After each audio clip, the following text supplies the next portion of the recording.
Assalamualaikum warahmatullahi wabarakatuh. Ketemu lagi dengan Kak Furkon di channel Arif Furkon. Bagaimana kabar Bapak Ibu? Semoga tetap dilancarkan ya segala aktivitas yang dilakukan oleh Bapak Ibu semua yang ada di seluruh Indonesia tentunya Bapak Ibu ya. Oke, pada video kali ini Kak Furkon kembali berbagi informasi ya seputar P3K 2024. Ini ada yang kabar yang kurang menggembirakan Bapak Ibu ya. Ternyata optimalisasi tidak ada di PPPK tahap 1. Tapi ini Bapak Ibu tidak perlu khawatir karena nanti ada kebijakan paruh waktu ya untuk teman-teman R2 dan R3.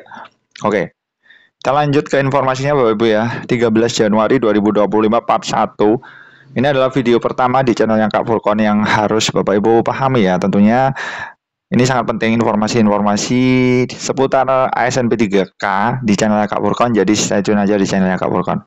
Oke, ini ada kabar yang kurang mengembirakan Bapak Ibu ya. Oke. Nah, di sini Bapak Ibu bisa perhatikan tidak ada optimalisasi di seleksi P3K 2024 tahap 1 Bapak Ibu ya. Nah, semoga ada jalan lain lah Bapak Ibu ya. Tidak ada optimalisasi di seleksi P3K 2024 tahap 1 minggu kemarin ya 22.30. Oke, ini coba Bapak Ibu perhatikan ini relate dari ini Bapak Ibu ya. Memang di sini memang alurnya sudah jelas Bapak Ibu ya. Di sini ada seleksi P3K gelombang 1, ini diikuti oleh sekian, ini khusus Jabar ya. Nanti ada yang pemeringkatan terbaik, ada yang tidak. Tentunya yang tidak ini tetap diusulkan nanti NIPPPK. Cuma di sini regulasinya berbeda. Ini paruh waktu, ini full time. Mungkin perbedaannya nanti hanya pada tunjangan saja Bapak Ibu ya. Semoga nanti selisih gajinya juga tidak terlalu besar ya Bapak Ibu ya. Sehingga teman-teman juga bisa menikmati menjadi ASN P3K meskipun paruh waktu. Seperti yang Bapak Ibu ketahui, ini jpnn.com ya Bapak Ibu ya. Kemenpan RB tidak menyiapkan optimalisasi pengisian formasi di seleksi P3K tahap 1. Jangan heran, yang muncul di pengumuman kelulusan hanya kode L sebagai tanda honornya lulus formasi PPPK tahap 1. Sementara untuk teman-teman yang kode R2 dan R3 ini harus bersabar dulu ya Bapak Ibu ya. Karena menunggu regulasi paruh waktu. Nah, kalau R1 garing L dan R2 garing L, R2 garing L dan R3 garing L itu langsung lulus. Ya kan, pokoknya ada garing L, berarti R1 garing L, R2 garing L, atau R3 garing L. Ini langsung menuju ke pemberkasan dan proses penerbitan NIPPPK pada tanggal 1 Maret nanti tentunya Bapak Ibu ya. Oke. Deputi Bidang SDM, Aparatur Kementerian Pendayaan Aparatur Negara dan Reformasi Birokrasi, Bapak Abbas Subiaksa ini juga relate ya, menyampaikan tahun 2024, pemerintah menetapkan formasi paling besar bagi pegawai pemerintah dengan perjanjian kerja. Ada sekitar 1.017.000 sekian, ini per 20 Oktober 2024 kemarin. Seperti itu. Tentunya, besarnya formasi P3K, ya kan, besarnya formasi P3K, yang dialokasikan sebagai upaya penyelesaian penataan tenaga non-ASN di instansi pemerintah. Ujar Deputi Bapak Abja Minggu 12 Januari kemarin. Seperti itu. Tentunya Bapak Ibu bisa perhatikan memang meskipun formasinya besar, ini ada beberapa daerah yang tidak mengusulkan formasi. Tentunya ini ada himbauan keras ya kemarin setelah rakor atau rapat koordinasi antara Kemenpan RB, BKN, dan Kemendagri. Itu ada beberapa daerah yang tidak mengusulkan formasi. Contohnya ada Kabupaten Goa, Kabupaten Sinjai, Kabupaten Bangka, Gorontalo. Ini tidak mengusulkan formasi Bapak Ibu ya. Padahal Pemda ini memiliki ribuan non-ASN ya. Ini top skornya ada di Kabupaten Goa ya, 4.500 sekian. Ini tidak mengusulkan formasi. Nah, ini 4.500 sekian mau dikemanakan kalau tidak ada formasinya. Nah, seperti itu. Makanya di sini pihak BKN dan Kemendagri dan Kemenpan RB mendorong semua Pemda untuk segera melakukan pengajuan formasi di tahap 2 sebelum 15 Januari 2025. Tentunya teman-teman wajib mengajukan formasi supaya nanti terakomodir semua ya tenaga non-ASN di daerah masing-masing tersebut. Seperti itu. Nah, di sini Bapak Abbas Subiaksa tadi sudah menegaskan dengan tegas. Optimalisasi penyelesaian penataan tenaga non-ASN pun dilakukan melalui seleksi PPPK dengan 2 tahap, yaitu tahap 1 dan tahap 2. Dan ini relate dari Kemenpan ya. Di sini relate dengan Kemenpan RB 634 nomor 2024 tentang kriteria pelamar pada seleksi PPPK bagi tenaga non-ASN yang terdaftar dalam pangkalan database BKN. Diterbitkan juga untuk mendorong percepatan penyerapan tenaga non-ASN menjadi P3K. Tentunya Bapak Ibu bisa pahami bahwa bagi tenaga non-ASN yang tidak lolos pada seleksi tahap pertama dapat mengikuti seleksi tahap 2. Ini tidak lolos Bapak Ibu ya. Tidak lolos itu tidak memenuhi syarat. Nah, ini perlu Bapak Ibu pahami ya. Kalau R2, R3 itu sebenarnya sudah lulus cuma tidak mendapatkan formasi.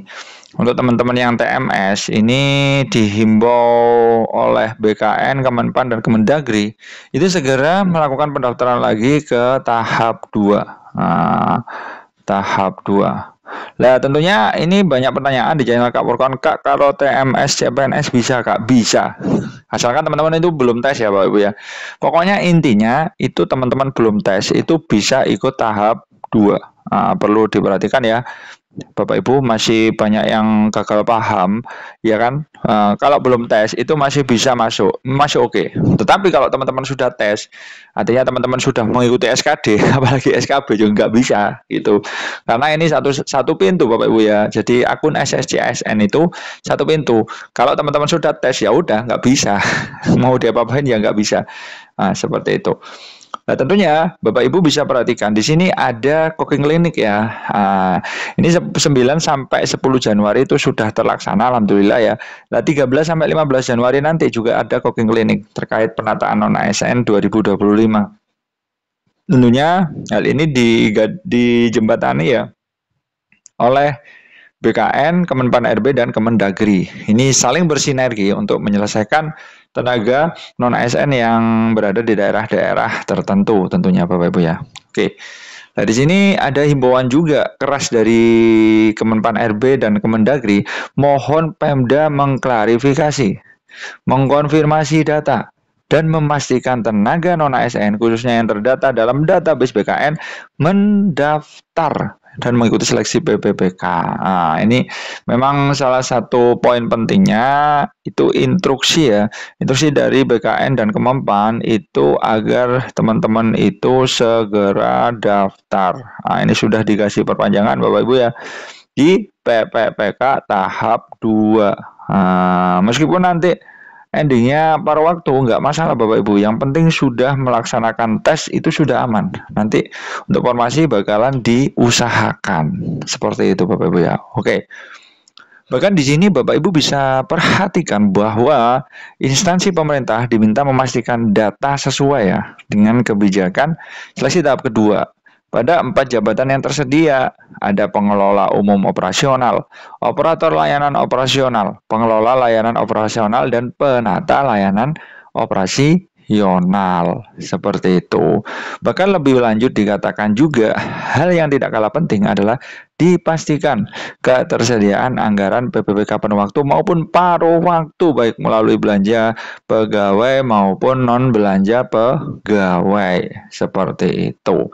Dan akhirnya nanti terhadap pemenuhan ini mohon nanti begitu dia beralih ke maka harus direncanakan ya dan dilaksanakan secara tepat sasaran. Nah, lanjutnya dijelaskan setelah proses pengangkatan tenaga non-ASN menjadi P3K dilakukan, maka fokus selanjutnya adalah pengembangan dan PLT Deputi Bidang SDM Bapak Abah Subiaksa ini memberikan pernyataan pengolahan kinerja termasuk pola karir, jadi bukan semata-mata hanya berhenti pada proses pengangkatan ASN saja. Ya, semoga saja ini benar-benar relate ya dari yang disampaikan di rakor-rakor ya kan, pengajuan penambahan formasi untuk teman-teman yang belum mendapat formasi ini juga sangat-sangat ditunggu oleh teman-teman, khususnya untuk teman-teman yang belum mendapatkan formasi. Oke, seperti itu dulu informasi dari Kak Furqan, mudah-mudahan bermanfaat. Saya tune aja di channelnya Kak Furqan, insya Allah update setiap hari. Salam semangat terus dari Kak Furqan. Wassalamualaikum warahmatullahi wabarakatuh.